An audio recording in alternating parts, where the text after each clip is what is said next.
বাংলাদেশের রাজনীতির আকাশে এখন এমন এক অদ্ভুত চাপা অন্ধকার নেমে এসেছে, যেখানে প্রতিটি নিঃশ্বাসেই টান টান উত্তেজনা। বাইরে থেকে দেখলে সবকিছু স্বাভাবিক মনে হলেও ভেতরে ভেতরে যেন অদৃশ্য এক কাউন্টডাউন চলছে। রাজনৈতিক অন্দরমহলে যেসব আলোচনা সীমাবদ্ধ থাকার কথা ছিল, সেগুলোই এখন রীতিমতো গুঞ্জনে পরিণত হয়েছে।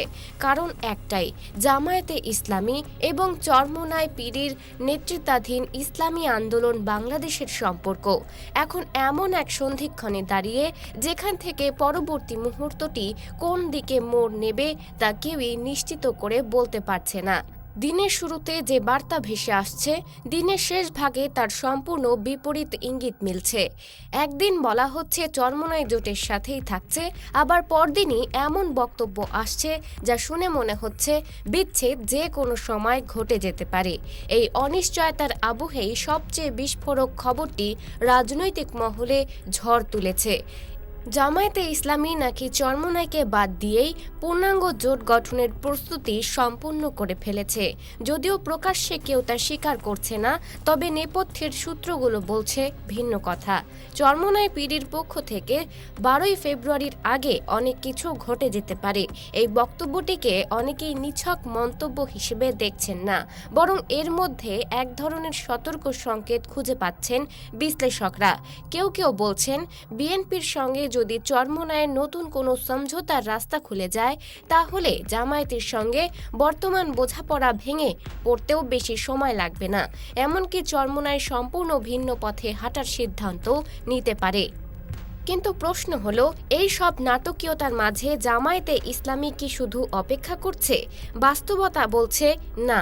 দলটির নীতি নির্ধারণী ফোরাম, লিয়াজ কমিটি থেকে শুরু করে নির্বাচনী পরিচালনা কমিটি, সব পর্যায়ে বিকল্প পরিকল্পনা নিয়ে দীর্ঘ আলোচনা হয়েছে। চরমোনাই যদি শেষ মুহূর্তে সরে দাঁড়ায়, তখন কি হবে? এই প্রশ্নের উত্তর নাকি আগে থেকেই ঠিক করে রাখা আছে। জামায়াতে ইসলামের সহকারী সেক্রেটারি জেনারেল এহসানুল মাহবুব জুবায়ের সাম্প্রতিক বক্তব্য এই রহস্যকে আরও ঘনীভূত করেছে। তিনি জানিয়েছেন, খুব শিগগিরই 11 দলীয় জোটের চূড়ান্ত প্রার্থী তালিকা ঘোষণা করা হবে। বাইরে থেকে এটি আশাবাদের ভাষ্য মনে হলেও ভেতরে ভেতরে এতে লুকিয়ে আছে এক ধরনের সময়সীমার বার্তা। রাজনৈতিক মহলের মতে জামায়াত স্পষ্ট করে দিচ্ছে, চরমোনাই থাকলে ভালো, না থাকলেও পথ থেমে থাকবে না। দীর্ঘ 16 বছর ধরে একা লড়াই করা দলটি জানে কিভাবে চাপ সামলে এগোতে হয়। নেতৃত্বের দুর্বলতা বা সাংগঠনিক সীমাবদ্ধতা নিয়ে প্রশ্ন থাকতেই পারে, কিন্তু শত প্রতিকূলতার মধ্যেও টিকে থাকার অভিজ্ঞতা তাদের আত্মবিশ্বাসের বড় উৎস। আর সেই আত্মবিশ্বাস থেকেই তারা জানে, জোটের কোনো শূন্যতা তৈরি হলে তা পূরণ করার পথ তাদের জানা আছে। সূত্রগুলো বলছে, চরমোনাইয়ের জন্য বরাদ্দ রাখা আসনগুলো ফাঁকা রেখেই প্রথম দফার সমঝোতা ঘোষণা করা যেতে পারে।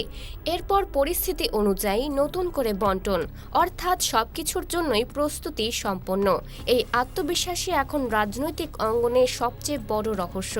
সবশেষে এসে দাঁড়াচ্ছে একটাই প্রশ্ন, চরমোনাই থাকবে না শেষ মুহূর্তে ইতিহাস অন্যভাবে লেখা হবে? উত্তর পেতে আর খুব বেশি সময় নেই।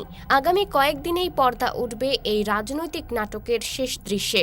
ততদিন পর্যন্ত সাসপেন্স চলছেই।